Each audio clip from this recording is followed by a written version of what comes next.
Hi singers, how are you? Happy Friday. I have a question for you all today. That question is, do you really want to change your voice?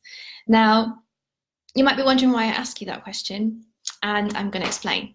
So one of the biggest hurdles, biggest issues that I work on with singers that come and see me is habits. Now, habits are important and vital. They, as part of our kind of neurology and learning as a species, habits help us to not forget stuff that we've learned. So I guess things like, I don't know, chopping firewood and stuff that we may have needed to do at one point. Habits are crucial. I guess speaking and language, they're all part of that. However, we also have the ability to learn habits that aren't helpful.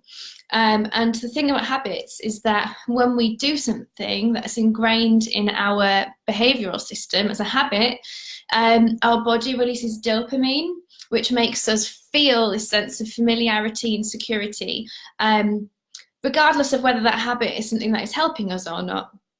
So one of the biggest difficulties that I come across in training singers is changing habits that the singer doesn't even really know that they have.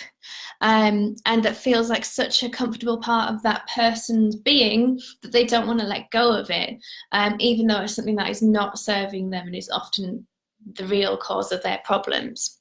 So there's a really lovely piece of research that I came across, possibly my favourite piece of research that I've come across in the last year or so, and we'll call it research. It's a concept that I love, and it's by a man called Feldenkrais, who developed a system for he wrote a book called Awareness Through Movement. So it's about changing the way you use your body through awareness, and I love the concepts in this. So something that I read is that our self-image and our motor skills are intrinsically linked.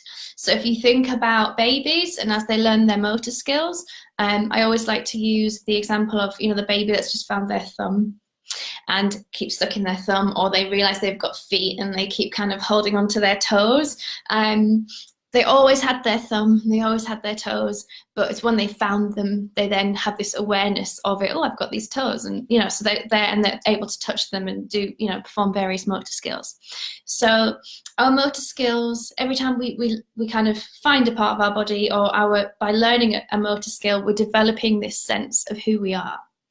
The difficulty with that is that sometimes that sense of who we are doesn't help us very much. So if you have an area in your body that's in pain or tense, you're going to your self-image may well adapt to cater for this part of your body that's in pain. Or if you're someone who's very tall, for example, can't relate to that, but if you're someone who's very tall, you might be used to having to hunch over, and then this becomes part of your self-image, which is obviously going to create pain, and also it's going to skew your sense of who you are. So changing habits requires changing self-image, particularly when it comes to motor skills, and that's really, really hard, really, really hard. And one of the ways I address that in my teaching is through sensory exercises. So taking the emphasis off of what you can normally feel and helping you to find something new to feel, and taking the emphasis off thought processes and cognitive processes and just on feeling your body. There's another awesome concept, and that's body mapping. And it suggests that our brain has this map of how our body works and fits together within it. And sometimes that map isn't accurate. Sometimes it gets damaged through injury or illness, or just through skewed self-image. And what we need to do when changing or training habits in singing lessons is use methods and tools for relearning or reforming a nice, accurate and efficient body map. And the way I do that is through use of the senses and other means. But what I really wanted to talk to you about today is, do you really want to change your voice? Because I can do all of this stuff, but occasionally I'll meet a singer who resists it every step of the way. Hi Sue and hi Sam, nice to have you both here. Please do ask me questions or comment as we go along. So I can do a lot in employing the senses to help your brain re-figure out how your body and your voice works. I can do a lot, but you're going to get stuck if you're not ready to change. So if for some reason you have a belief about yourself or about singing or about your voice or your body that is getting in the way of change, there's only so much that exercises, vocal exercises and body exercises can do. So you really need to be prepared to address that.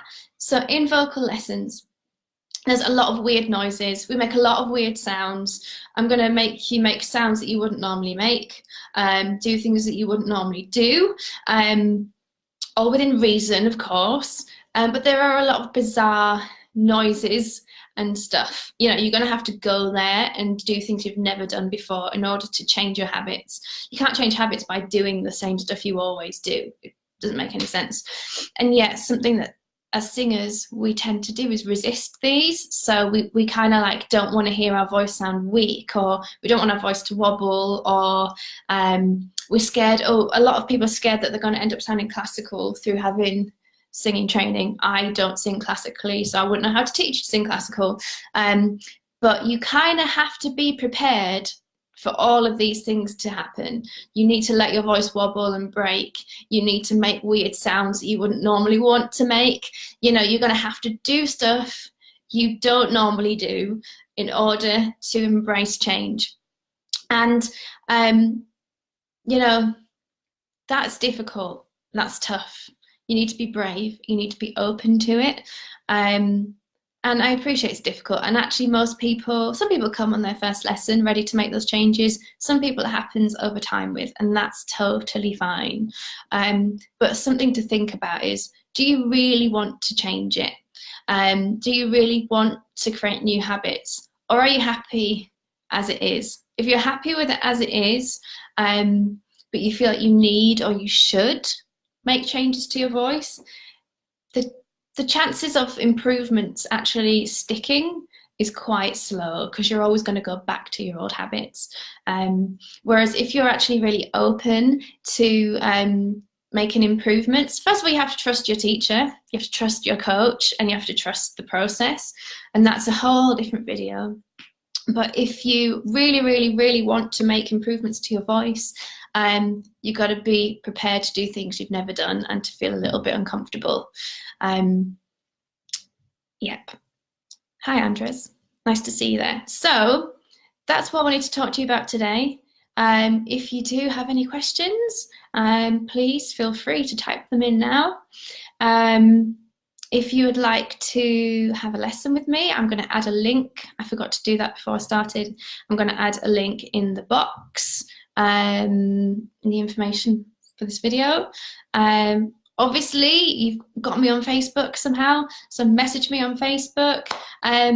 Love chatting to singers, love chatting to singing teachers, love chatting to vocal coaches. I basically just love chatting to people. So please contact me.